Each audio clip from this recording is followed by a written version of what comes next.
আচ্ছা পীর সাহেব, আমাকে কিছু আধ্যাত্মিক জ্ঞানের উপদেশ দেন।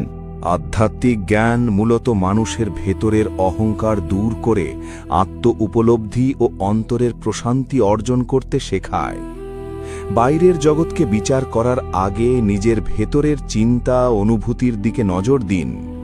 নিজের দোষ ত্রুটি চিহ্নিত করে তা সংশোধন করাই প্রকৃত আধ্যাত্মিকতার প্রথম ধাপ। অহংকার মানুষকে সত্য থেকে দূরে সরিয়ে দেয়।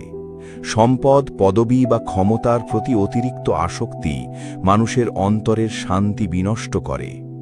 নিজেকে সৃষ্টির ক্ষুদ্র এক অংশ হিসেবে উপলব্ধি করার মধ্যেই মুক্তি। সব কিছুর মূল স্রষ্টাকে জানা।